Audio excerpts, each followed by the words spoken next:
Hello everyone. Welcome to For Nurses Preparation YouTube channel. I am Neeraj Kumar Kathal. Let's begin today's MCQ session for upcoming nursing recruitment exams. First question is the sudden fall of temperature from high to normal is termed as। अगर किसी patient का body temperature जो कि बहुत ज़्यादा high था अचानक से नॉर्मल हो जाए तो ये चीज़ क्या कहलाती है?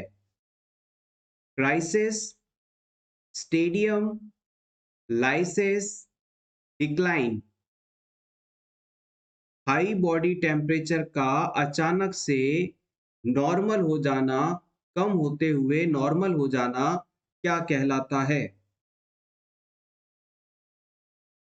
Yes, the right answer is option A. It is called crisis. Rapid return of uh, uh, rapid return of body temperature to very high point to normal point. It's called crisis of temperature. यहाँ पर दो प्रकार की crisis conditions होती हैं। आप चाहें तो इसे नोट कर सकते हैं। एक होता है ट्रू क्राइसिस और एक होता है फॉल्स क्राइसिस। ट्रू क्राइसिस का मतलब है कि पेशेंट की बॉडी टेम्परेचर का नॉर्मल होना साथ ही साथ उसकी हेल्थ का भी बेहतर हो जाना ट्रू क्राइसिस है। और फॉल्स क्राइसिस में क्या है, बॉडी टेम्परेचर तो नॉर्मल हो गया लेकिन क्लाइंट की हेल्थ अभी सुधरी नहीं है, बेहतर नहीं हुई है, तो ये फॉल्स क्राइसिस है। एक बार फिर से समझिएगा, अगर पेशेंट का स्वास्थ्य बेहतर होता है और बॉडी टेम्परेचर हाई से नॉर्मल होता है तो ये चीज ट्रू क्राइसिस कहलाती है।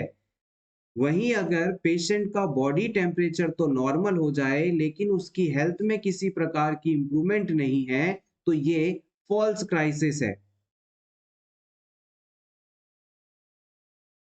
Next question. Immediate disinfection of all contaminated articles during the course of disease is called। Hospital में पेशेंट एडमिट है, उसका ट्रीटमेंट अभी चल रहा है, इस दौरान उसके द्वारा यूज किए गए इक्विपमेंट, आर्टिकल्स या सब्सटेंसेस को डिसइंफेक्ट करना क्या कहलाता है? Terminal disinfection, sterilisation, concurrent disinfection, autoclaving.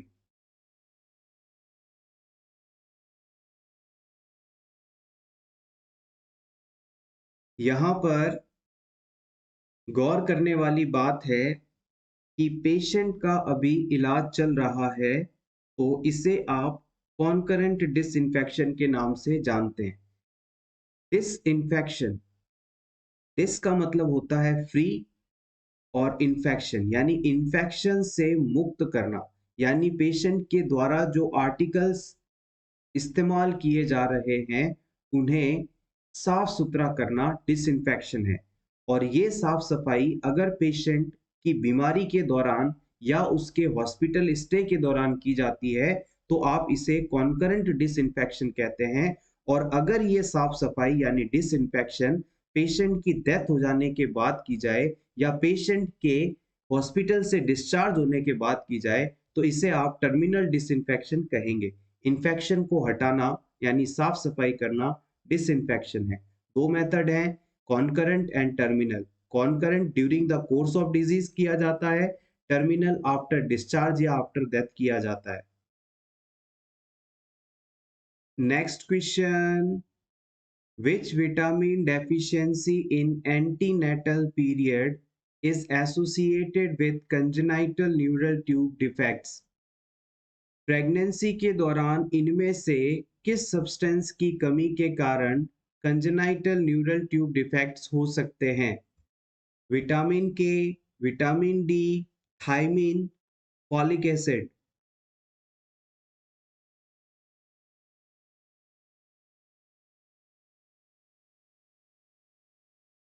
The right answer is option D, folic acid. Folic acid को आप विटामिन B9 के नाम से भी जानते हैं, और प्रेगनेंसी के दौरान इसकी कमी से न्यूरल ट्यूब डिफेक्ट हो सकते हैं, यानी बच्चे की जो न्यूरल ट्यूब है वो प्रॉपरली क्लोज नहीं होती, उसमें किसी न किसी प्रकार की एबनॉर्मलिटी रह जाती है। फॉलिक एसिड को प्रेगनेंसी प्लान करते समय 1 महीने पहले से शुरू कर दिया जाता है, जो कि पूरे प्रेगनेंसी पीरियड में दिया जाता है। बच्चे में जो ऑर्गेनोजेनेसिस है वो पहले ट्राइमेस्टर में देखने को मिलता है, इसलिए इस ट्राइमेस्टर के अंदर इसका पर्याप्त मात्रा में होना आवश्यक है। इसके अलावा जन्म के बाद विटामिन के दिया जाता है, जो कि बच्चे में ब्लीडिंग ना हो इस चीज से प्रिवेंट करता है। थायमिन को आप विटामिन B1 के नाम से जानते हैं। जो क्रॉनिक अल्कोहलिज्म के पेशेंट्स होते हैं उनके अंदर इस विटामिन की कमी होती है, जिसके कारण उनमें वर्निक्स एंसिफेलोपैथी और कोर्साकॉफ साइकोसिस जैसी कंडीशन देखने को मिलती हैं। विटामिन डी हमारे शरीर के अंदर कैल्शियम के एब्जॉर्प्शन के लिए इसेंशियल है। अगर विटामिन डी नहीं होगा तो कैल्शियम का एब्जॉर्प्शन नहीं होगा, और कैल्शियम नहीं होगा तो बोन्स कमजोर होंगी। विटामिन डी हमें सनलाइट की प्रेजेंस के कारण मिलता है। नेक्स्ट हम बात करेंगे लेयर्स ऑफ हार्ट की। हार्ट को 3 लेयर्स मिलकर बनाती हैं, या यूं कहें इसे घेर कर रखती हैं। सबसे अंदर वाली एंडोकार्डियम लेयर होती है, बीच वाली मिडिल लेयर है मायोकार्डियम, और सबसे बाहर वाली लेयर है एपिकार्डियम। याद रखिएगा, एंडोकार्डियम जो लेयर है वो एंडोथीलियल टिश्यूज से मिलकर बनी होती है, और इसका निर्माण स्क्वैमस एपिथेलियम से होता है। मिडिल लेयर की बात की जाए तो ये मोस्ट मस्कुलर लेयर होती है। इसके अंदर स्ट्रेटेड और इनवॉलेंट्री मसल्स पाए जाते हैं, और ये सबसे मोटी साइज की लेयर होती है, और इसी लेयर के कारण हार्ट के अंदर कॉन्ट्रैक्शन और रिलैक्सेशन जैसी मूवमेंट होती है। और सबसे बाहर वाली हार्ट की जो लेयर है उसे हम एपिकार्डियम का नाम देते हैं। Next question is how many surfaces a heart have. Heart में कुल कितनी सरफेसेस होती हैं?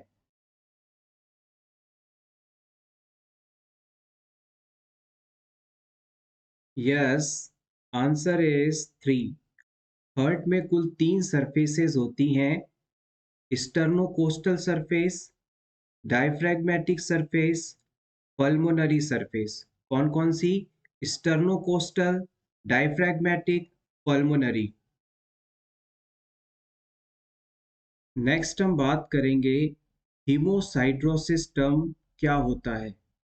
हीमोसाइड्रोसिस को आप सिंपली कहें तो इसे ओवरलोड ऑफ आयरन कहा जाता है। यदि हमारे शरीर के अंदर बहुत ज़्यादा तेजी से रेड ब्लड कार्पसल्स का डिस्ट्रक्शन होने लगे, यानी आरबीसी बहुत ज़्यादा टूटने लगे, तो इसके कारण हमारे शरीर में या ऑर्गन के अंदर आयरन का बहुत ज़्यादा लेवल बढ़ जाना हीमोसाइड्रोसिस कहलाता है। क्योंकि हमारी आरबीसीज के अंदर टोटल बॉडी में मौजूद आयरन का लगभग 70% आयरन होता है, और ये आयरन इनके टूटने पर बॉडी में एक्यूमुलेट होना हीमोसाइट्रोसिस कहलाता है।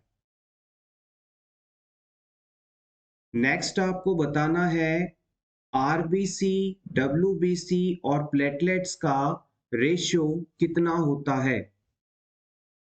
Normally RBC count 4 to 6 million होता है, डब्ल्यूबीसी काउंट 4,000 to 11,000 और platelet count 1.5 lakh to 4.5 lakh होता है। इस बिहाफ पर इनका रेशियो बताना है आपको। Yes, it is 600 is to 1 is to 40। 600 is to 1 is to 40। Next, national rural health mission NRHM ये किस वर्ष आया था? National rural health mission NRHM।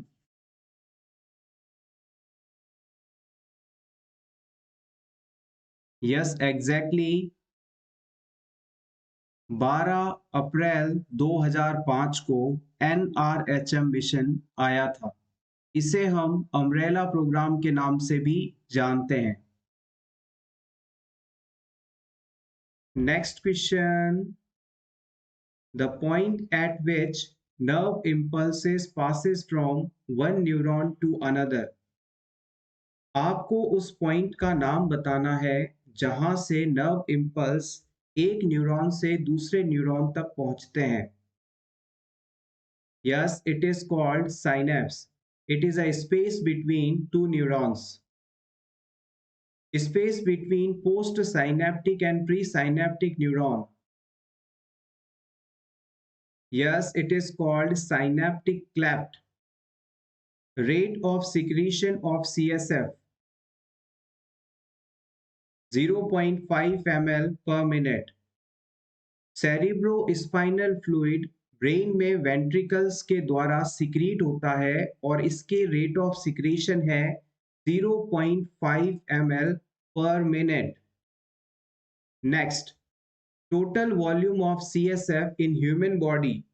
किसी भी समय हमारे शरीर में कुल कितना CSF मौजूद होता है? Yes, it is 125 ml। Previous question में हमने बताया कि 1 मिनट में आधा ml CSF बनता है यानी सिक्रीट होता है, और किसी भी समय जब हम टोटल देखते हैं तो ये सिर्फ 125 ml ही रह जाता है। ऐसा इसलिए होता है क्योंकि ब्रेन के वेंट्रिकल्स लगातार CSF का सिक्रीशन करते हैं और आवश्यकता के अनुसार सिर्फ 125 ml ब्रेन में रुकता है, बाकी सारा यहाँ से रीअब्सॉर्ब होता रहता है।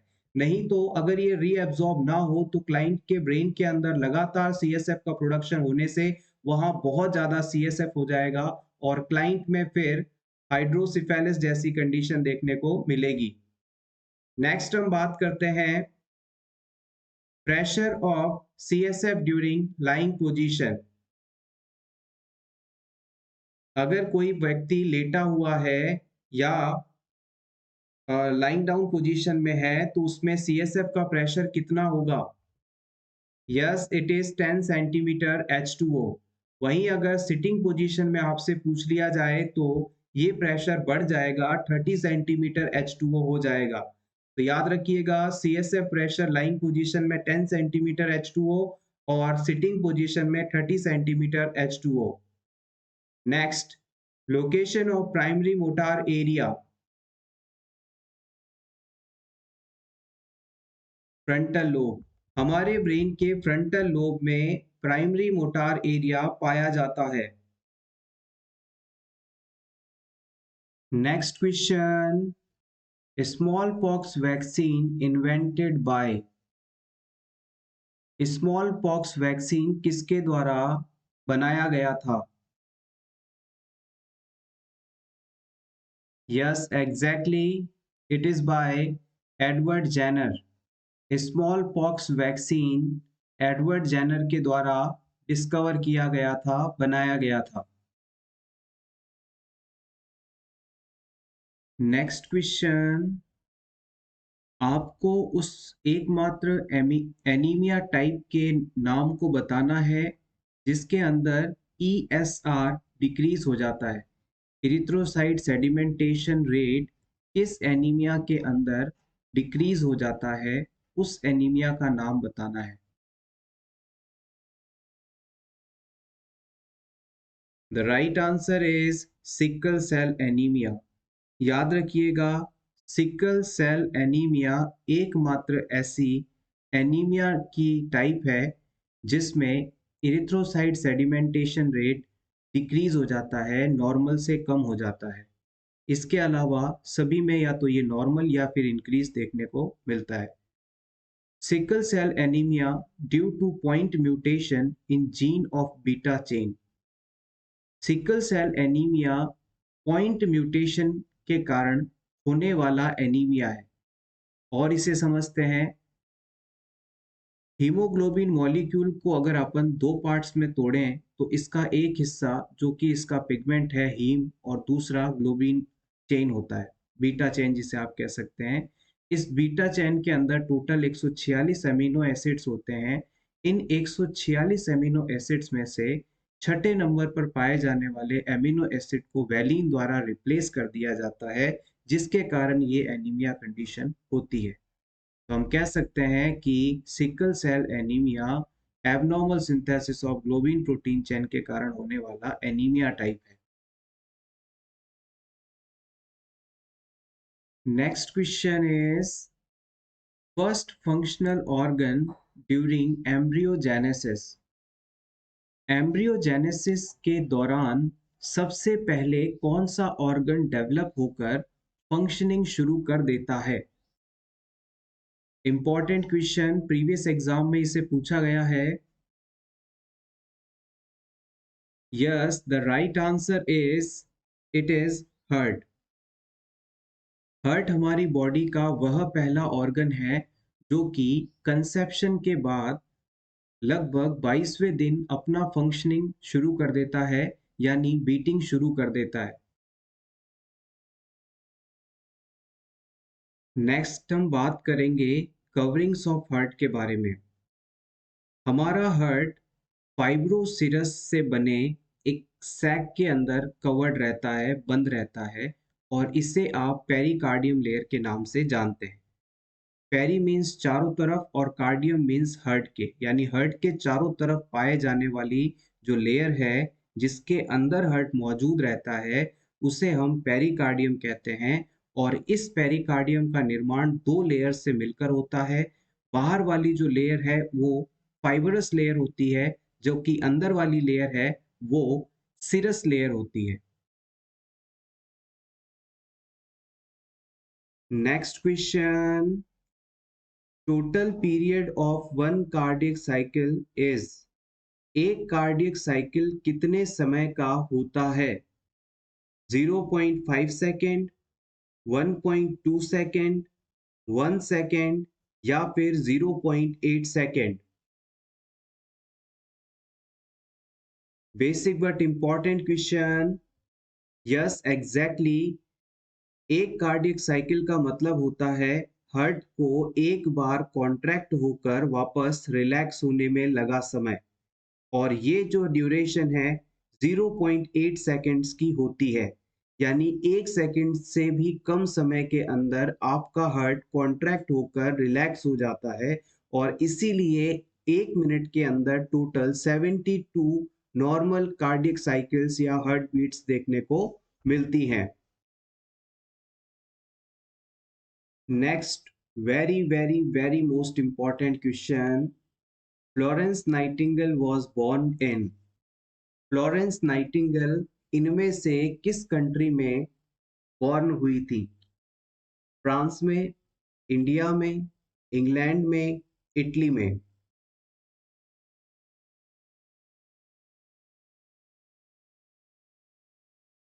The right answer is option D, in Italy. Florence Nightingale का जन्म इटली में हुआ था। आइए, फ्लोरेंस नाइटिंगेल बहुत ही इंपॉर्टेंट है हमारे लिए, क्योंकि इन्हें mother of nursing, father of nursing के नाम से जाना जाता है। फ्लोरेंस नाइटिंगेल का जन्म 12 मई 1820 को हुआ था। 12 मई 1820 को कहाँ पर हुआ था? फ्लोरेंस सिटी, इटली में। और इनके जन्मदिन को हर साल इंटरनेशनल नर्सेस डे के रूप में सेलिब्रेट किया जाता है। इंटरनेशनल नर्सेस डे कब मनाया जाता है? 12 मई को हर साल। क्यों मनाया जाता है? क्योंकि ये फ्लोरेंस नाइटिंगेल, जिसे मदर ऑफ नर्सिंग के नाम से जानते हैं, उनका बर्थ डेट है। Florence Nightingale founder of modern nursing के नाम से जानी जाती हैं, मदर फादर ऑफ नर्सिंग के नाम से जानी जाती हैं। इन्होंने 1853 से 1856 के बीच में क्रीमियन वॉर के दौरान वहां घायल सैनिकों की बहुत अच्छे से केयर की, उनके लिए लेटर्स लिखे, उनकी फैमिली मेंबर्स के लिए लेटर्स लिखे, और रात को जब वो हॉस्पिटल में राउंड के लिए जाती थी तो उनके साथ हमेशा एक लैंप होता था। तभी से उन्हें वहां के सोल्जर्स ने लेडी विद द लैंप के नाम से पुकारना शुरू किया। तो याद रखिएगा, इसीलिए उन्हें लेडी विद द लैंप के नाम से जाना जाता है। आखिरी चीज जो एग्जाम पॉइंट ऑफ व्यू से इंपॉर्टेंट है, इनकी डेथ कब हुई थी, तो याद रखिएगा 13 अगस्त 1910 को, 13 अगस्त 1910 को फ्लोरेंस नाइटिंगेल का डेथ हुआ था। और इनकी डेथ का जो कॉज था वो था कॉलेरा डिजीज। इनकी डेथ हुई थी पार्कलैंड, लंदन के अंदर, जो कि इंग्लैंड कंट्री में है। Next important question, the normal order of events taking place during the stage of labor, labour की सेकंड स्टेज के अंदर इनमें से कौन कौन से इवेंट्स किस सीक्वेंस में होते हैं, ये आपको बताना है।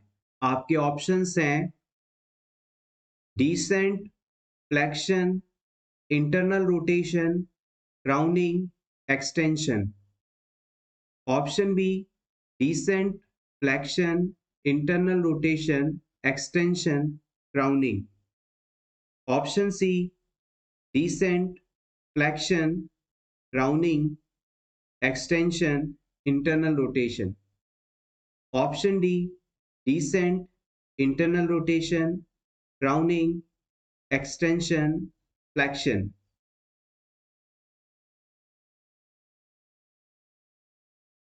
प्रीवियस एग्जाम में यहां से कई बार क्वेश्चंस पूछे गए हैं, बहुत ही इंपॉर्टेंट है ये। Yes, the right answer is option A. Labour की सेकंड स्टेज की शुरुआत सर्विक्स के 10 सेंटीमीटर डायलेट होने से होती है, जो कि बच्चे की डिलीवरी के साथ कंप्लीट हो जाती है। इस लेबर की सेकंड स्टेज के अंदर सभी सीक्वेंस में जो स्टेप्स पाए जाते हैं उन्हें हम डिस्कस करेंगे। सबसे पहले होता है एंगेजमेंट, फिर होता है डिसेंट, फिर फ्लेक्शन, फिर इंटरनल रोटेशन, फिर crowning, extension, restitution, external rotation, expulsion of foetus. एक बार फिर से देखिएगा, बच्चे का हेड पेल्विक के लोअर पोर्शन में आकर फिक्स होता है, इसे एंगेजमेंट कहते हैं। पूरे प्रोसेस के दौरान बच्चा नीचे की तरफ या आगे की तरफ बढ़ता है, इसे डिसेंट डाउन होना कहते हैं। बच्चा आगे जाकर एंगेजमेंट के बाद अपनी गर्दन को फोल्ड करता है, इसे आप फ्लेक्शन कहते हैं। फिर बच्चा अंदर की तरफ ही हल्का सा मूवमेंट करता है, घूमता है, इसे इंटरनल रोटेशन कहते हैं। फिर बच्चे का सर बाहर से दिखाई देने लगता है, यानी वल्वल आउटलेट से हम बच्चे के हेड का पार्ट देख पाते हैं, इसे क्राउनिंग कहते हैं। और याद रखिएगा, इस पर्टिकुलर स्टेप को कई बार पूछा भी गया है कि क्राउनिंग लेबर की कौन सी स्टेज के अंदर होती है, तो आप बताएंगे सेकंड स्टेज के अंदर। क्राउनिंग होने के बाद एक्सटेंशन होता है, यानी बच्चे ने जो अपनी गर्दन को फोल्ड कर रखा था, झुका रखा था, अब वो उसे एक्सटेंड करता है, मतलब गर्दन सीधी करता है, बाहर की तरफ, ऊपर की तरफ करता है। फिर उसके बाद थोड़ी देर के लिए बच्चा रेस्ट करता है, इसे रेस्टिट्यूशन कहते हैं।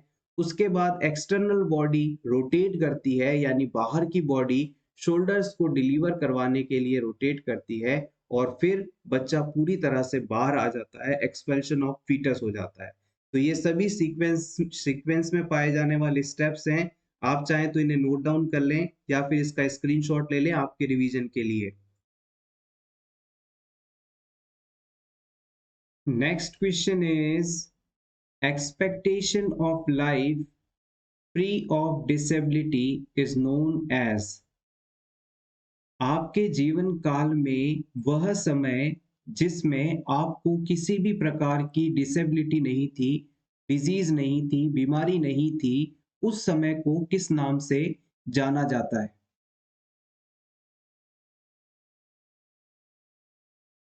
Yes, the right answer is Sullivan's index. अगर हमारे जीवन में उस समय को निकाल दिया जाए, जैसे कि आज है, हमें किसी भी प्रकार की कोई डिजीज कंडीशन नहीं है, लेकिन जब हम ओल्ड एज में होंगे तो हमें कोई ना कोई डिजीज कंडीशन हो सकती है, तो हमारे जीवन का वह हिस्सा जब हमें किसी भी प्रकार की डिजीज कंडीशन नहीं थी, यानी किसी भी प्रकार की डिसेबिलिटी नहीं थी, वह समय सुलिवियंस इंडेक्स के नाम से जाना जाता है। एक टर्म होती है डिले, डले, DALY। इसका फुल फॉर्म है डिसेबिलिटी एडजस्टेड लाइफ ईयर्स, यानी कि लाइफ का वह समय जिसमें हमें कोई डिजीज कंडीशन होगी जिसकी वजह से हम अपने काम को अच्छी तरह से नहीं कर पाएंगे, हम डिसेबल हो जाएंगे। तो लाइफ का वह समय डिले कहलाता है, डिसेबिलिटी एडजस्टेड लाइफ ईयर्स, यानी बीमारी के साथ वाला समय। और अगर आप बीमारी के साथ वाले समय और बीमारी के बिना वाले समय को आपस में जोड़ दें तो इसे लाइफ एक्सपेक्टेंसी कहा जाता है। तो याद रखिएगा, सुलिवियन इंडेक्स का मतलब है disability free life years and delay का मतलब है डिसेबिलिटी एडजस्टेड लाइफ ईयर्स। और इन दोनों को यदि जोड़ दिया जाए, सुलिवियन इंडेक्स और डिले को जोड़ दिया जाए, तो आपकी कंप्लीट लाइफ हो जाती है, जिसे आप लाइफ एक्सपेक्टेंसी कह सकते हैं। नेक्स्ट इंपॉर्टेंट पॉइंट, अगर किसी क्लाइंट के अंदर ऑटोमेटिकली हार्ट रेट जनरेट नहीं हो पा रही है, तो इस कंडीशन के ट्रीटमेंट के लिए हम उसमें आर्टिफिशियल पेसमेकर लगाते हैं। इसे पेसमेकर थेरेपी के नाम से जाना जाता है। इस पेसमेकर के अंदर दो प्रकार की बैटरीज का इस्तेमाल किया जा सकता है। पहली है लिथियम बैटरी, जिसकी उम्र करीबन 10 साल तक होती है, और दूसरी आती है न्यूक्लियर पावर बैटरी, जो कि करीबन 20 साल तक चलती है। किसी भी पेसमेकर की इफेक्टिवनेस को चेक करने के लिए, यानी कि उसके द्वारा सही इम्पल्सेस का जनरेशन किया जा रहा है या नहीं, तो हम इसके असेसमेंट हेतु होल्टर मॉनिटर का इस्तेमाल करते हैं। होल्टर मॉनिटरिंग वह प्रोसेस है जो कि क्लाइंट के अंदर 24 घंटे या उससे ज़्यादा समय तक लगातार ईसीजी का असेसमेंट करता है, ईसीजी की रिकॉर्डिंग करता है। और एक बार आपने किसी क्लाइंट के अंदर पेसमेकर थेरेपी शुरू कर दी, आर्टिफिशियल पेसमेकर लगा दिया, तो पूरी जिंदगी उसे एंटीकोगुलेंट मेडिसिन लेनी चाहिए। Next question, most abundant plasma protein. हमारे ब्लड के प्लाज्मा पार्ट में सबसे ज्यादा पाया जाने वाला प्रोटीन टाइप बताना है आपको। Yes, it is albumin. Albumin protein size में सबसे छोटा लेकिन क्वांटिटी में सबसे ज्यादा पाया जाने वाला प्रोटीन टाइप है। ये हमारे ब्लड वेसल्स के अंदर ऑनकोटिक प्रेशर को मेंटेन करता है, जिसके कारण ब्लड ब्लड वेसल्स के अंदर ही रहता है, ब्लड वेसल से बाहर टिश्यू स्पेस में नहीं आता।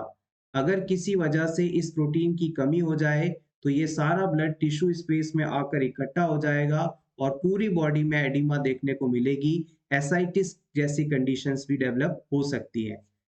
नेक्स्ट आपको बताना है shape of RBC. Red blood corpuscles का शेप कैसा होता है? Yes, it is biconcave.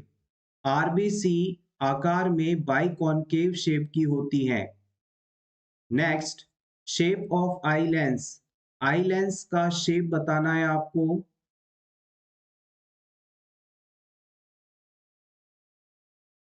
Yes, it is biconvex.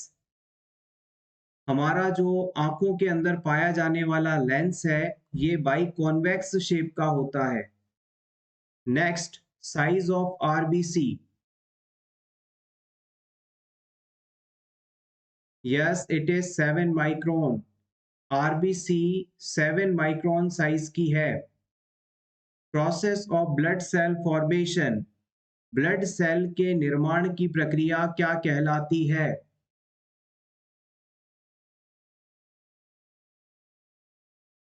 Yes, it is haemopoiesis. हमारे ब्लड में 55% पार्ट लिक्विड है, प्लाज्मा है, और रिमेनिंग 45% पार्ट ब्लड सेल्स के द्वारा बनाया जाता है। इसके अंदर तीन तीन टाइप की सेल्स होती हैं, आरबीसी, डब्ल्यूबीसी और प्लेटलेट। इनके निर्माण की प्रक्रिया हीमोपोइसिस कहलाती है और इन ब्लड सेल्स का निर्माण बोन मैरो के अंदर होता है। नेक्स्ट आपको बताना है process of RBC formation. RBC के निर्माण की प्रक्रिया क्या कहलाती है? Yes excellent, it is called erythropoiesis. देखिए ब्लड की सभी टाइप की सेल्स का निर्माण हीमोपोइसिस है, जबकि सिर्फ आरबीसी का निर्माण इरिथ्रोपोइसिस है। Next, most common type of blood group is. सबसे ज्यादा पाया जाने वाला ब्लड ग्रुप टाइप बताना है आपको। Yes it is O.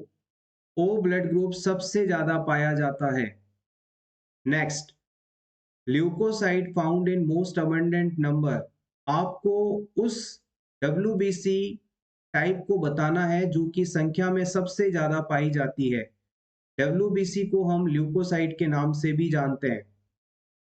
Yes it is neutrophils. Neutrophils संख्या में सबसे ज्यादा पाई जाने वाली डब्ल्यूबीसी या ल्यूकोसाइट टाइप है। आरबीसी को आप और किस नाम से जानते हैं? Yes it is erythrocyte. RBC यानी रेड ब्लड कार्पसल्स, इसे हम इरिथ्रोसाइट के नाम से भी जानते हैं। डब्ल्यूबीसी का दूसरा नाम बताएं। Yes it is leucocyte. याद रखिएगा, हमारी जो तीनों ब्लड सेल्स हैं आरबीसी, डब्ल्यूबीसी और प्लेटलेट, इनमें से सिर्फ डब्ल्यूबीसी ही ऐसी सेल है जिसके अंदर न्यूक्लियस पाया जाता है, जबकि प्लेटलेट्स और आरबीसी के अंदर न्यूक्लियस नहीं पाया जाता। नेक्स्ट बात करेंगे हार्ट के साइज की। हमारा जो हार्ट है ये एक क्लोज्ड फिस्ट के आकार का होता है, यानी बंद की हुई मुट्ठी के आकार का होता है। अब आपको बताना है कि हार्ट की नॉर्मल लेंथ, विड्थ और थिकनेस कितनी होती है, इसकी लंबाई, चौड़ाई और मोटाई कितनी होती है।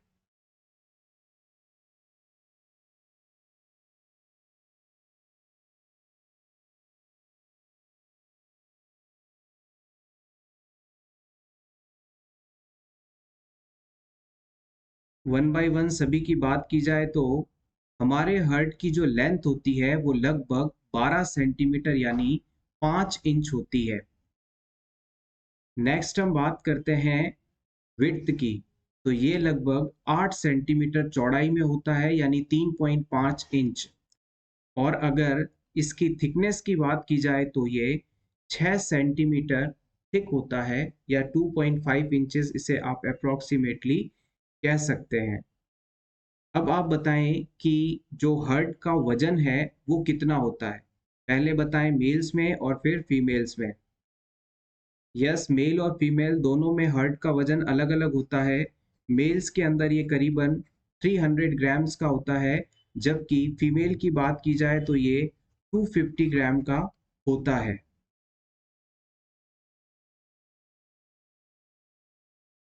नेक्स्ट आपको बताना है apex of heart formed by. हमारे हार्ट का जो एपेक्स पार्ट है वो किस वेंट्रिकल द्वारा बनाया जाता है? राइट वेंट्रिकल के द्वारा या फिर लेफ्ट वेंट्रिकल के द्वारा? Yes, the right answer is left ventricle. याद रखिएगा, हमारे हार्ट का जो नैरोड पार्ट होता है, एपेक्स पार्ट होता है, वो लेफ्ट वेंट्रिकल द्वारा बनाया जाता है। और अगर इसकी और स्पेसिफिक लोकेशन आपसे पूछ ली जाए तो आप बता सकते हैं फिफ्थ इंटरकोस्टल स्पेस पर, मिड क्लेविकुलर लाइन में फिफ्थ इंटरकोस्टल स्पेस पर हार्ट का एपेक्स पार्ट पाया जाता है। और याद रखिएगा, यही वो स्पेस है जहां पर आप एपेक्स बीट या एपिकल पल्स को नोट कर सकते हैं, क्योंकि इस जगह मैक्सिमम पल्सेशन देखने को मिलता है। अगर आप किसी पर्सन में एपिकल एरिया ऑफ हार्ट पर स्टेथोस्कोप रखकर पल्स रेट का असेसमेंट करेंगे तो यहाँ पर आपको सबसे ज़्यादा क्लियर एपिकल पल्स देखने को मिलेगी। Next question is, a nurse volunteered to give influenza immunization at a local clinic. What level of care is the nurse demonstrating? आपको बताना है कि इन्फ्लुएंजा वैक्सीन को लगाना किस लेवल की केयर है, या यूं कहें कि किस लेवल का प्रिवेंशन है। एग्जामिनर आपको कंफ्यूज करने के लिए लेवल ऑफ प्रिवेंशन वर्ड की जगह लेवल ऑफ केयर के नाम से भी क्वेश्चन पूछ सकता है, तो आपको इससे कंफ्यूज नहीं होना है। होपफुली अब आप इजीली आंसर दे पाएंगे। Tertiary, secondary, primary, promotive. हमने प्रीवियस क्लासेस के अंदर चारों लेवल ऑफ प्रिवेंशन को डिस्कस किया है। Yes, the right answer is option C, primary level of care. जब भी आप इम्यूनाइजेशन, वैक्सीनेशन की बात करते हैं तो ये हमेशा प्राइमरी लेवल का प्रिवेंशन माना जाता है। याद रखिएगा, इन्फ्लुएंजा इंजेक्शन लगाना, इन्फ्लुएंजा वैक्सीन लगाना प्राइमरी हेल्थ प्रोमोशन और इलनेस प्रिवेंशन के रूप में इस्तेमाल किया जाता है। इसलिए हम इसे प्राइमरी लेवल ऑफ केयर या प्राइमरी लेवल ऑफ प्रिवेंशन के अंतर्गत इंक्लूड करेंगे। Next question, pulse pressure of BP 140 by 90 mm of Hg is। अगर किसी क्लाइंट में आपको पल्स प्रेशर पता करना हो तो आप कैसे करेंगे?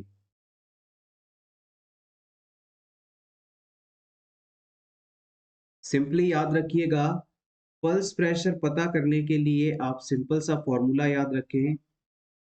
Pulse pressure equals systolic blood pressure minus diastolic blood pressure. किसी भी क्लाइंट के सिस्टोलिक ब्लड प्रेशर में से डायस्टोलिक ब्लड प्रेशर को यदि घटा दिया जाए, माइनस कर दिया जाए, तो जो आने वाली वैल्यू है वो पल्स प्रेशर कहलाती है। और पल्स प्रेशर का एग्जैक्ट मीनिंग क्या होता है, कोई आपसे ये पूछ ले तो आप बता सकते हैं कि हार्ट के एक बार कॉन्ट्रैक्ट होते समय इसके द्वारा जो फोर्स जनरेट किया जाता है वो ही पल्स प्रेशर है। सिंपली समझिएगा, पल्स का प्रेशर यानी हार्ट जब कॉन्ट्रैक्ट होता है, लेफ्ट वेंट्रिकल जब सिकुड़ता है, तो उसके द्वारा कितना प्रेशर, कितना फोर्स जनरेट किया गया, ये चीज पल्स प्रेशर कहलाती है। याद रखने के लिए तरीका है PP equals SBP minus DBP, PP equals SBP minus DBP. इस तरह से अगर आप बोलेंगे तो एग्जाम में आपको ये चीज याद रहेगी। अब यहाँ पर इस फॉर्मूला के अंदर दी गई वैल्यूज को आप पुट कर दीजिएगा। यहाँ पर सिस्टोलिक ब्लड प्रेशर है यानी ऊपर वाला बीपी है 140 और डायस्टोलिक ब्लड प्रेशर है 90, नीचे वाला बीपी 90। तब आप इसे सॉल्व करेंगे तो आपके पास आएगा 50। और हमेशा याद रखिएगा, जब भी आप पल्स प्रेशर कैलकुलेट करते हैं तो ये हमेशा एम ऑफ एच जी में होता है। एम ऑफ एच जी का फुल फॉर्म होता है मिलीमीटर्स ऑफ मर्करी। हमेशा बीपी को आप इसी तरह से मापेंगे।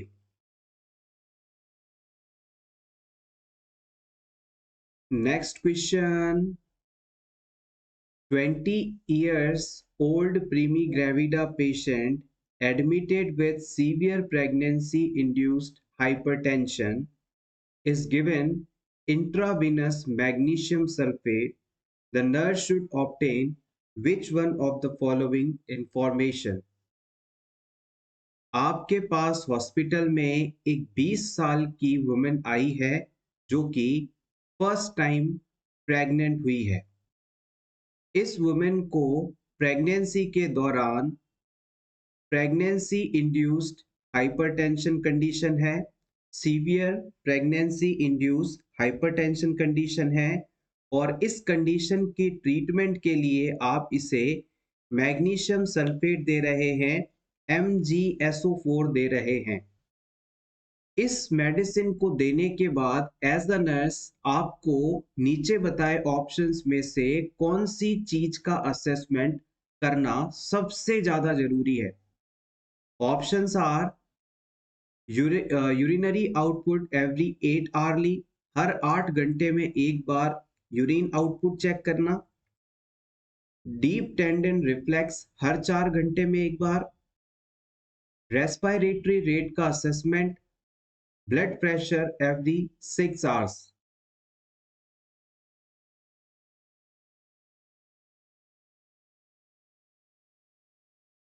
The right answer is option C, respiratory rate assessment. देखिएगा, पूरे कॉन्सेप्ट को हम समराइज करते हैं। अगर किसी वुमेन को प्रेगनेंसी के दौरान नॉर्मल से ज़्यादा ब्लड प्रेशर रहता है तो इसे आप प्रेगनेंसी इंड्यूस्ड हाइपरटेंशन कहते हैं। जैसे आपने गैस्ट्रेशनल डायबिटीज मेलाइटिस कंडीशन पढ़ा था, जिसमें वुमेन को प्रेगनेंसी के दौरान डायबिटीज हो जाती है, शुगर की बीमारी हो जाती है, जो कि उसे प्रेगनेंसी से पहले नहीं थी, और प्रेगनेंसी कंप्लीट होने के बाद यानी डिलीवरी होने के बाद ये डायबिटीज कंडीशन हट जाती है। उसी प्रकार से ये प्रेगनेंसी के दौरान वुमेन के अंदर हाइपरटेंशन की कंडीशन भी आ जाती है। इसे आप प्रेगनेंसी इंड्यूस्ड हाइपरटेंशन के नाम से जानते हैं। अगर किसी वुमेन के अंदर, एक बार इससे एग्जैक्ट डेफिनेशन क्या है इसे रिवाइज करते हैं। अगर किसी वुमेन में 20 सप्ताह की प्रेगनेंसी कंप्लीट होने के बाद हाई ब्लड प्रेशर रहता है तो इसे आप प्रेगनेंसी इंड्यूस्ड हाइपरटेंशन के नाम से जानते हैं। और ये चीज आगे जाकर और ज्यादा कॉम्प्लिकेटेड हो सकती है अगर वुमेन में हाइपरटेंशन के साथ साथ प्रोटीन यूरिया और एडिमा भी हो जाए। तो हम कह सकते हैं कि किसी वुमेन के अंदर high blood pressure, protein urea और एडिमा, तीन कंडीशंस यदि एक साथ आ जाए तो ये कंडीशन प्री एक्लेम्पशिया कहलाती है। अब इस प्री एक्लेम्प्टिक वुमेन में और ज्यादा प्रॉब्लम ना बढ़ जाए, यानी कि प्री एक्लेम्पशिया एक्लेम्पशिया में कन्वर्ट ना हो जाए, इस चीज को प्रिवेंट करने के लिए मैग्नीशियम सल्फेट नामक ड्रग दी जाती है, MgSO4 दी जाती है। और ये MgSO4 जो ड्रग है, ये वुमेन के रेस्पिरेटरी सिस्टम को डिप्रेस कर देती है, और इसी वजह से हम पेशेंट का रेस्पिरेशन रेट असेस करते रहते हैं। आपने पेशेंट को मैग्नीशियम सल्फेट लगाया है तो लगातार पेशेंट के रेस्पिरेशन को काउंट करते रहिएगा। कहीं उसका रेस्पिरेटरी सिस्टम ज्यादा डिप्रेस हुआ तो वो सांस लेना ही बंद कर देगा और पेशेंट की डेथ हो जाएगी। तो इस चीज का असेसमेंट इस मेडिसिन के बाद सबसे जरूरी है। एक्लेम्पशिया कंडीशन क्या होती है? अगर किसी प्री एक्लेम्प्टिक वुमेन में कन्वर्जन्स और कोमा आने लगे तो ये एक्लेम्पशिया कहलाता है। प्री एक्लेम्पशिया में क्या बताया था? तीन चीजें थी, हाई बीपी, यूरिन में प्रोटीन की प्रेजेंस यानी प्रोटीन यूरिया, और एडिमा। अब इसके साथ कोमा और कन्वर्जन्स हो जाएं तो ये चीज है एक्लेम्पशिया। और एक्लेम्पशिया कंडीशन के डेवलपमेंट को रोकने के लिए ही हम मैग्नीशियम सल्फेट को ड्रग ऑफ चॉइस के रूप में इस्तेमाल करते हैं। नेक्स्ट, अगर आपसे पूछ लिया जाए कि किस इंडिकेटर का इस्तेमाल करते हुए आप लोगों के लिविंग स्टैंडर्ड का असेसमेंट कर सकते हैं, तो आप क्या बताएंगे? Living standard of people is best assessed by which indicator? Important from community health nursing subject.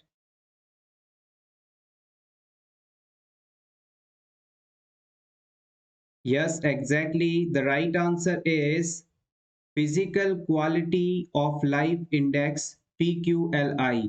एक बार फिर से सुनिएगा, physical quality of life index यानी PQLI इंडेक्स का इस्तेमाल करते हुए आप किसी भी पर्सन या कंट्री के लोगों का लिविंग स्टैंडर्ड असेस कर सकते हैं। वो किस स्टैंडर्ड पर जी रहे हैं, अच्छे हैं, गरीब हैं, अमीर हैं, कमजोर हैं, कैसे हैं, उनके लिविंग स्टैंडर्ड का असेसमेंट करने के लिए हमेशा physical quality of life index का असेसमेंट किया जाता है।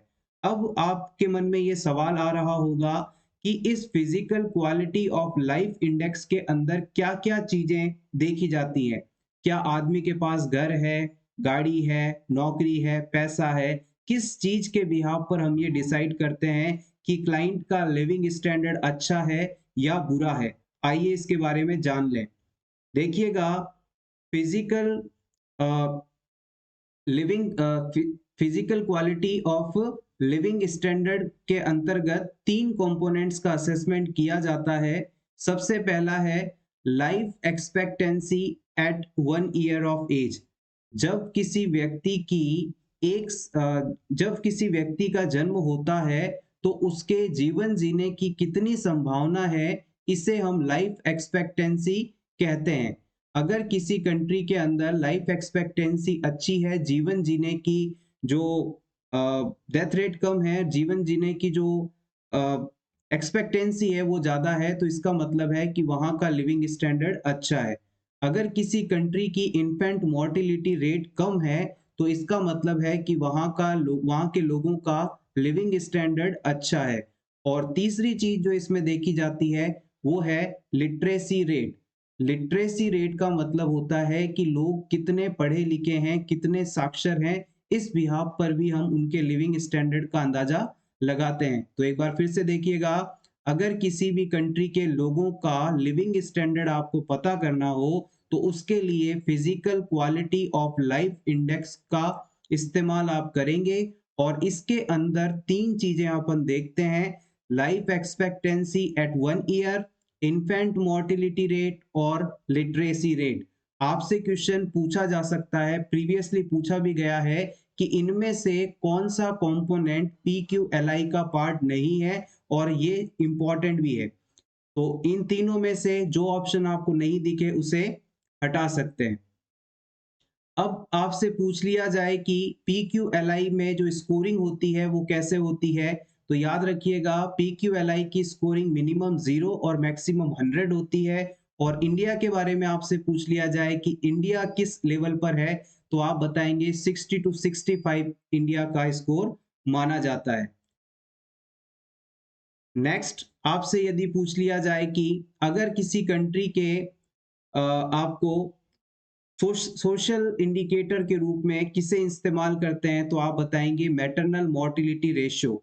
MMR मैटरनल मोर्टिलिटी रेशियो का इस्तेमाल करते हुए हम किसी भी कंट्री की सोशल कंडीशंस कैसी हैं इसे पता कर सकते हैं। मैटरनल मोर्टिलिटी का मतलब होता है कि मदर प्रेगनेंसी के दौरान मदर के मृत्यु दर, अगर किसी कंट्री की MMR कम है तो इसका मतलब है वहां के लोगों का जो सोशल स्टेटस है वो अच्छा है। इसके बाद यदि आपसे पूछ लिया जाए कि किसी भी कंट्री के health indicator, best health indicator के रूप में आप किसका इस्तेमाल कर सकते हैं, तो आप बताएंगे इन्फेंट मोर्टिलिटी रेट। किसी भी कंट्री के लोगों का हेल्थ इंडिकेटर बेस्ट जो माना जाता है वो होता है इन्फेंट मोर्टिलिटी रेट। 1 साल से कम उम्र के बच्चों की किसी कंट्री में कितनी मृत्यु हो रही है, इस बिहाफ पर उस कंट्री के लोगों का हेल्थ स्टेटस कैसा है, इसका असेसमेंट अपन कर सकते हैं। नेक्स्ट, अगर आपसे पूछ लिया जाए कि इमरजेंसी कॉन्ट्रासेप्शन के रूप में ड्रग ऑफ चॉइस किसे माना जाता है, अगर इमरजेंसी में आपको कॉन्ट्रासेप्शन की आवश्यकता है तो इसके लिए कौन सी मेडिसिन आप यूज करेंगे। Yes, it is levonorgestrel. इसे 72 आवर्स के अंदर अंदर यूज करना पड़ता है। अगर आपने कहीं पर अनप्रोटेक्टेड इंटरकोर्स किया और आप नहीं चाहते कि प्रेगनेंसी हो, तो इस सिचुएशन में इमरजेंसी कॉन्ट्रासेप्टिव के रूप में मोस्टली यूज की जाने वाली ड्रग ऑफ चॉइस है लेवोनॉर्जेस्ट्रिल ओनली पिल, और इसे अनप्रोटेक्टेड क्वाइटस के 72 आवर्स के अंदर अंदर यूज करना होता है। नेक्स्ट हम बात करेंगे ग्लूकोज टॉलरेंस टेस्ट की, GTT की। अगर किसी क्लाइंट के अंदर ग्लूकोज का बॉडी के द्वारा क्या रेस्पॉन्स है, इसे पता करना हो तो ग्लूकोज टॉलरेंस टेस्ट करवाया जाता है। अगर किसी क्लाइंट की बॉडी में ग्लूकोज टॉलरेंस कैसी है इस चीज का पता करना हो तो ग्लूकोज टॉलरेंस टेस्ट करवाया जाता है। इसके लिए हम पर्सन को 75 ग्राम ग्लूकोज देते हैं और फिर पर्सन के ब्लड शुगर लेवल को तुरंत देते ही 30 मिनट बाद, 60 मिनट बाद और 120 मिनट बाद चेक करते हैं। Next question is heart is found at which level of vertebrae. Heart किस लेवल ऑफ वर्टिब्रा पर पाया जाता है? No options for this question. The right answer is thoracic vertebrae के लेवल T5 T8 के बीच में। हमारा हार्ट दोनों लंग्स के बीच में यानी मिडिल मीडियास्टिनम एरिया में T5 और T8 के लेवल के बीच पाया जाता है। हमारा हार्ट एक हॉलो मस्कुलर ऑर्गन है जो कि सेंटर ऑफ थोरैक्स में लंग्स के बीच में T5 और T8 के लेवल पर पाया जाता है। Next question, base of heart formed by which atrium. Heart का जो बेस पार्ट है वो किस एट्रियम द्वारा बनाया जाता है? राइट एट्रियम द्वारा या फिर लेफ्ट एट्रियम द्वारा?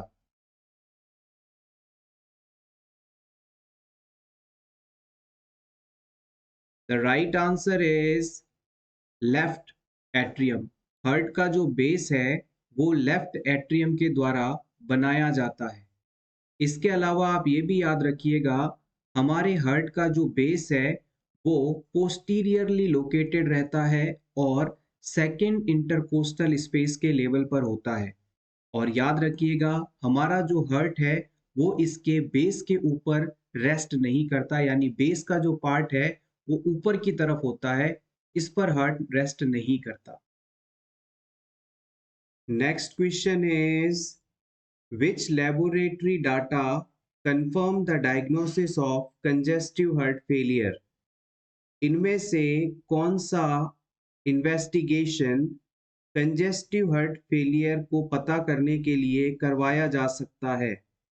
Chest x-ray, liver function test, blood urea nitrogen, beta type natriuretic peptide level?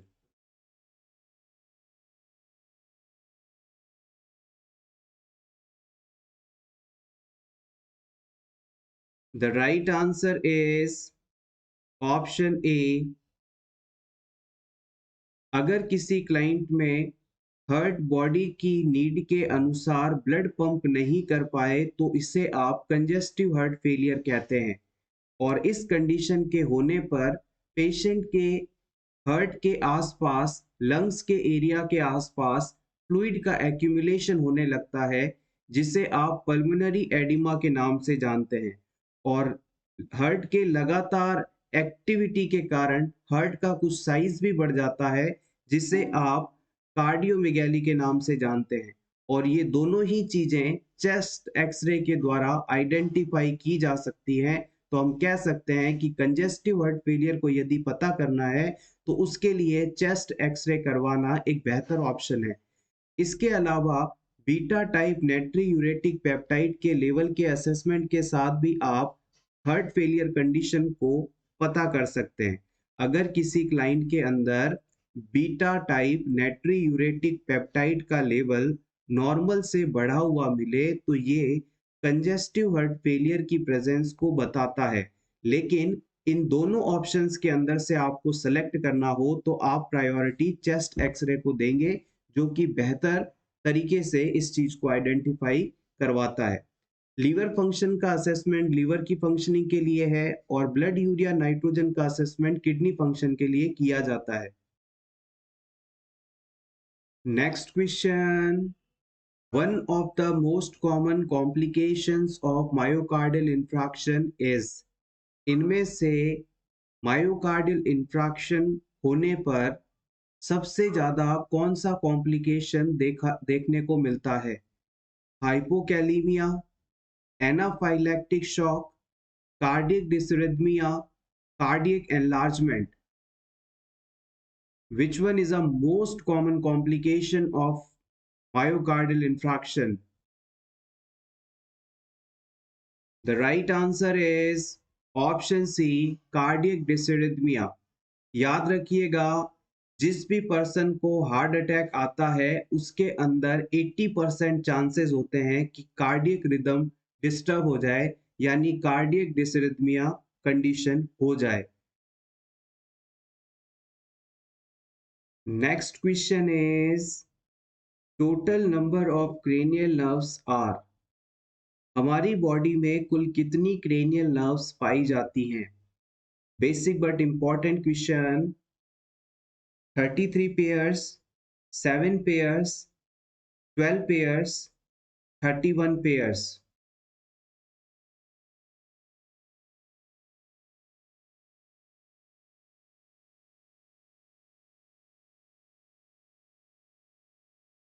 The right answer is option C, 12 pairs.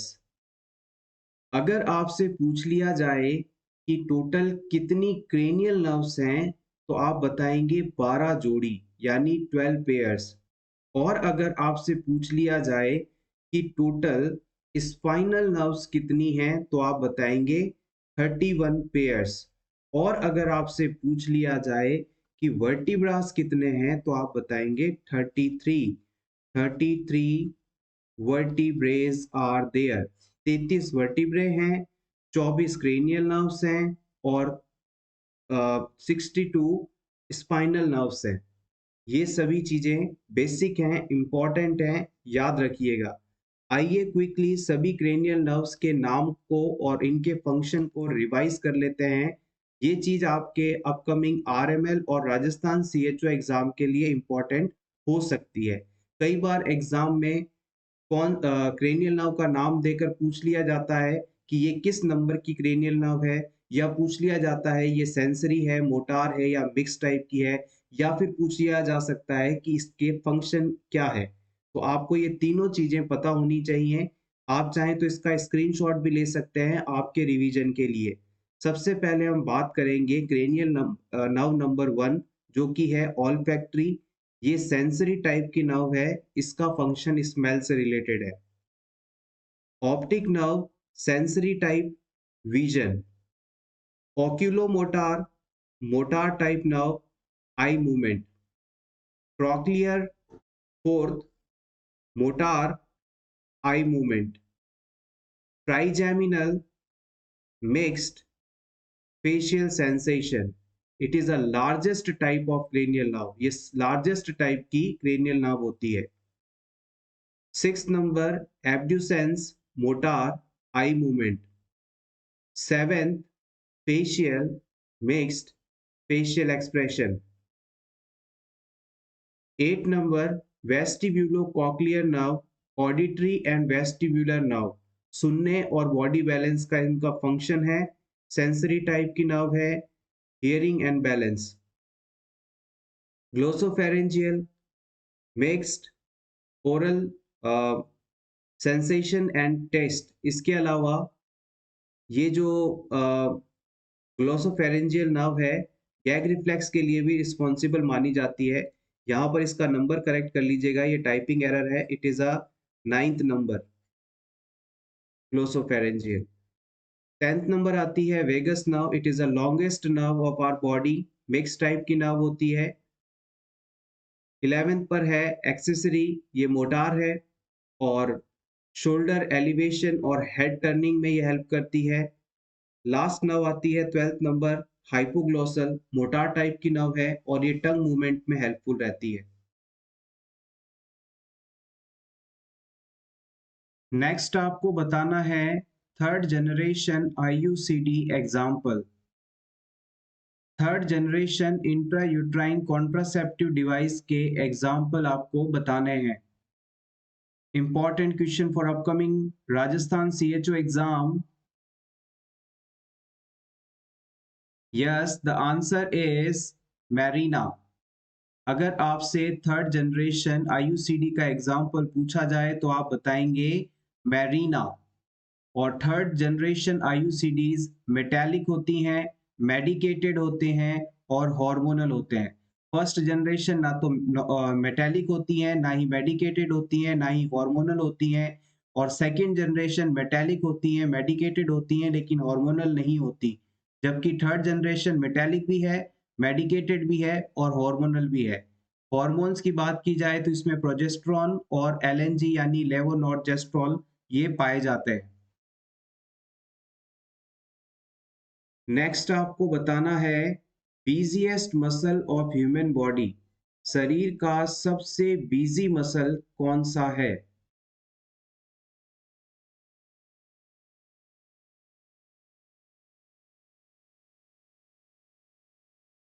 Yes, it is I muscle. I muscle हमारे शरीर का सबसे busy muscle माना जाता है। Next हम बात करेंगे हीमोफीलिया यानी रॉयल डिजीज के टाइप्स की। हीमोफीलिया डिजीज तीन टाइप का होता है। हीमोफीलिया ए, जिसे टाइप 1 भी कहा जाता है, ये क्लासिकल हीमोफीलिया के नाम से भी जाना जाता है। ये मोस्ट कॉमन टाइप का हीमोफीलिया है यानी सबसे ज़्यादा पाया जाने वाला हीमोफीलिया टाइप। इस प्रकार के हीमोफीलिया में क्लॉटिंग फैक्टर नंबर 8 की कमी हो जाती है। क्लॉटिंग फैक्टर नंबर 8 को आप एंटी हीमोफिलिक फैक्टर के नाम से भी जानते हैं। नेक्स्ट हम बात करते हैं हीमोफीलिया बी की, जिसे आप टाइप 2 हीमोफीलिया के नाम से भी जानते हैं। इसके अंदर क्रिसमस फैक्टर की कमी हो जाती है यानी क्लॉटिंग फैक्टर नंबर 9 की कमी हो जाती है। लास्ट आता है हीमोफीलिया टाइप सी, इसे टाइप 3 भी कहा जाता है। इसके अंदर क्लॉटिंग फैक्टर नंबर 11 की डेफिशिएंसी होती है और फीमेल इसका कैरियर होती है, जबकि मेल इसके अंदर अफेक्ट होती हैं। यहाँ पर कुछ और चीज़ें जो कि आपसे पूछी जा सकती हैं, याद रखिएगा। डायग्नोसिस इस चीज़ का करने के लिए जब भी आप हीमोफीलिया का डायग्नोसिस करना चाहेंगे, तो वहाँ पर आपको एपीटीटी, पीटीआईएनआर वैल्यू हमेशा बढ़ी हुई मिलेगी और प्लेटलेट्स का फंक्शन नॉर्मल मिलेगा। यहाँ पर आपको क्लॉटिंग फैक्टर्स का असेसमेंट करना है। इसके अलावा मैनेजमेंट की बात की जाए तो इसमें जो जिस क्लॉटिंग फैक्टर की कमी है वो आपको एडमिनिस्टर करना होगा, या फिर फ्रेश फ्रोजन प्लाज्मा। अगर स्पेसिफिकली आप नहीं जानते कि किस टाइप का हीमोफीलिया है, तो फ्रेश फ्रोजन प्लाज्मा यहाँ पर एडमिनिस्टर कर सकते हैं। इसके अलावा आरबीसी ट्रांसफ्यूज कर सकते हैं, हाइड्रेशन थेरेपी, ऑक्सीजन थेरेपी दी जा सकती है। और ड्रग्स की बात की जाए तो D amino eighty arginine vasopressin भी इसमें काफ़ी उपयोगी होता है। हीमोफीलिया पेशेंट्स के लिए यदि आपसे पूछ लिया जाए कि बेस्ट एक्सरसाइज कौन सी होती है, तो आप कहेंगे स्विमिंग। और ऐसे सभी खेलों को इन्हें अवॉइड करना चाहिए जिनके अंदर कॉन्टैक्ट इंजरीज हो सकती हैं, तो हम कह सकते हैं कि कॉन्टैक्ट स्पोर्ट्स को इनको अवॉइड करना है। और अगर किसी वजह से इनमें ब्लीडिंग होने भी लगे तो 15 मिनट तक ब्लीडिंग साइट पर प्रेशर अप्लाई करना है और आइस अप्लाई करने से भी इसमें रिलीफ मिल सकता है। Most common site of bleeding यदि पूछ ली जाए तो आप बताएंगे इस डिजीज में जॉइंट कैविटीज में सबसे ज़्यादा ब्लीडिंग देखने को मिलती है। ये सभी पॉइंट्स यहाँ से इंपॉर्टेंट हैं। Next question, how many borders heart have? Heart में कुल कितने बॉर्डर्स होते हैं? Yes, exactly. हर्ट के कुल 4 बॉर्डर्स होते हैं, right border, left border, superior border and inferior border. Next question is, a client with schizophrenia is admitted to the inpatient mental health unit. When asked her name, she responds, I am Elizabeth, the Queen of England. Which should the nurse recognize this client's statement is indicating? Schizophrenia से suffering एक patient को mental health unit में admit करवाया गया और आप उसकी as a nurse care कर रहे हैं। जब आप उस पेशेंट से जाकर पूछते हैं कि आपका क्या नाम है, तो वो पेशेंट कहता है, मैं एलिजाबेथ हूँ, क्वीन ऑफ इंग्लैंड। उसके द्वारा दिए गए इस स्टेटमेंट के हिसाब से इस पेशेंट में कौन सी कंडीशन हो सकती है? ऑप्शंस आर, क्या उसे विजुअल इल्यूशंस हो रहे हैं, लूज एसोसिएशन है, ग्रेंडियोस डेल्यूशन है, या ऑडिटरी हेलुसिनेशन है?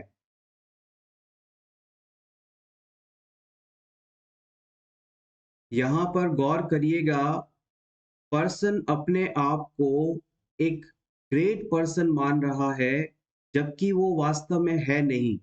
पेशेंट अपने आप को इंग्लैंड की महारानी बता रही है, क्वीन एलिजाबेथ बता रही है, जबकि वास्तव में है नहीं। Yes, the right answer is option C. यहाँ पर इस पेशेंट को ग्रैंडियोस डेल्यूशन हो रहा है, या फिर आप इसे डेल्यूशन ऑफ ग्रैंडियोसिटी भी कह सकते हैं। इसके अंदर पेशेंट अपने आप को सुपर पावर, सुपीरियर या ग्रेट पर्सन मानने लगता है। ये इसका फिक्स्ड फॉल्स अनशेकेबल बिलीफ होता है। डेल्यूशन की डेफिनेशन में आपने पढ़ा होगा कि ये ऐसा विश्वास होता है जो कि सही नहीं होता, और कितने भी तथ्य इसके अगेंस्ट दिए जाएं, पर्सन इसे नहीं बदलता। तो it is a unshakeable fast fixed belief that I am a great person. Remaining options की बात की जाए तो विजुअल इल्यूशन शब्द का सिंपल मीनिंग होता है किसी भी एक्सटर्नल रियल स्टिमुलाई की प्रेजेंस को मिस इंटरप्रेट करना। यानी कि आप अंधेरी सड़क पर जा रहे थे, रास्ते में कोई लकड़ी पड़ी थी, आपने उसे सांप समझ लिया, तो ये एक विजुअल इल्यूशन का एग्जाम्पल है। लूज एसोसिएशन का मतलब होता है कि पर्सन के विचारों का और स्पीच आइडियाज का एक दूसरे से रिलेटेड नहीं हुआ होना। यानी पर्सन किसी टॉपिक पर बात करते करते अचानक दूसरे टॉपिक पे चला जाता है, फिर तीसरे टॉपिक पे चला जाता है, चौथे टॉपिक पे चला जाता है, जो कि सभी एक दूसरे से कनेक्टेड नहीं होते। इसे आप लूज एसोसिएशन का नाम देते हैं। ऑडिटरी हेलुसिनेशन की बात की जाए तो हेलुसिनेशन शब्द का मतलब होता है बिना किसी रियल एक्सटर्नल स्टिमुलाई की प्रेजेंस के भी पर्सन को कुछ परसीव होना हेलुसिनेशन है। और यहाँ पर यदि उसे साउंड परसीव होते हैं तो ये चीज ऑडिटरी हेलुसिनेशन है। सिंपल कहें तो पर्सन कहीं बैठा है और उसे कुछ ऐसे साउंड सुनाई दे रहे हैं जो वास्तव में वहां है ही नहीं, तो ये चीज हेलुसिनेशन है। Next question, mania is a type of. Mania इनमें से किस प्रकार का डिसऑर्डर है? Thought, dissociative, mood, neurotic. The right answer is option C, mood disorder. Mania is a type of mood disorder. M for mania, M for mood, इस तरह से आप याद रखेंगे इसे। Next question, a patient receiving as antihypertensive medicine complain of postural hypotension. This is an example of। किसी patient को आप हाइपरटेंशन के ट्रीटमेंट के लिए एंटी हाइपरटेंसिव मेडिसिन दे रहे हैं। यानी पेशेंट का ब्लड प्रेशर बहुत ज़्यादा रहता है, हाई बीपी रहता है, इसे कंट्रोल करने के लिए मेडिसिन दे रहे हैं, और इस मेडिसिन की वजह से पेशेंट को पोस्चुरल हाइपोटेंशन होने लगता है। तो ये क्या है? ये ऑप्शंस आर, क्या ये साइड इफेक्ट है, टॉक्सिक इफेक्ट है, एलर्जिक इफेक्ट है, या आइडियोसिंक्रेटिक इफेक्ट है? यहाँ पर गौर कीजिएगा, पोस्चुरल हाइपोटेंशन यानी पर्सन अपनी जब पोजीशन बदलता है तो उस दौरान उसका ब्लड प्रेशर बहुत ज्यादा कम हो जाता है। इसे कैसे समझेंगे आप? जैसे कि मान लीजिए आपका पेशेंट बेड पर इस तरह से लेटा हुआ था और उसे आप एंटी हाइपरटेंसिव मेडिसिन दे रहे हैं। ये पेशेंट जब अपनी पोजीशन चेंज करता है, यानी बेड पर लाइंग डाउन पोजीशन से सिटिंग या अपराइट स्टैंडिंग पोजीशन में आता है, यानी बेड से जब ये उठकर खड़े होने की कोशिश करता है, तो अचानक से पोजीशन चेंज के कारण इसका जो ब्लड प्रेशर है वो काफी ज्यादा कम हो जाता है। यही चीज पोस्चुरल हाइपोटेंशन कहलाती है। और इस प्रकार से जब पेशेंट में होने लगता है, तो हम पेशेंट को ये एडवाइस देते हैं कि जब भी आप पोजीशन चेंज करें तो आप धीमे धीमे पोजीशन चेंज करें, ताकि आपके नीचे गिरने की संभावना, आपको चोट लगने की संभावना कम से कम हो। पेशेंट लेटा हुआ है, अचानक से उठ के खड़ा होगा, ब्लड प्रेशर कम होगा, पेशेंट को चक्कर आएगा, नीचे गिर जाएगा, चोट लग सकती है। तो आप उसे कहेंगे आप एक पोजीशन से दूसरे पोजीशन में आते समय थोड़ी देर बेड के कोने पर बैठे रहें, रिलैक्स हों, उसके बाद धीरे से खड़े हों, जिससे आपको चक्कर नहीं आएगा, आप गिरेंगे नहीं, आप में इंजरी नहीं होगी। तो ये जो यहाँ पर पोजीशन चेंज होने पर बीपी का कम होना है, ये इस दवा का साइड इफेक्ट है। हम इस बात को जानते हैं कि पेशेंट को बीपी कम करने की दवा दी जा रही है और इसकी वजह से बीपी अचानक कम भी हो सकता है। तो ये एक साइड इफेक्ट है, ना ही ये टॉक्सिक इफेक्ट है, ना एलर्जिक इफेक्ट है, ना ही इडियोसिंक्रेटिक इफेक्ट है। Option A is correct here. Next very important question, the typical ECG pattern inappropriate leads of acute myocardial infarction। अगर किसी व्यक्ति को हार्ट अटैक आया हो तो इस समय ईसीजी करवाने पर कौन सा चेंज आपको देखने को मिलेगा, या यूं कहें कि मायोकार्डियल इंफ्रैक्शन में कैसी ईसीजी आपको देखने को मिलेगी। Option A ST segment depression and T wave inversion। Option B ST segment elevation। Option C deep T wave inversion। Option D right bundle branch block pattern।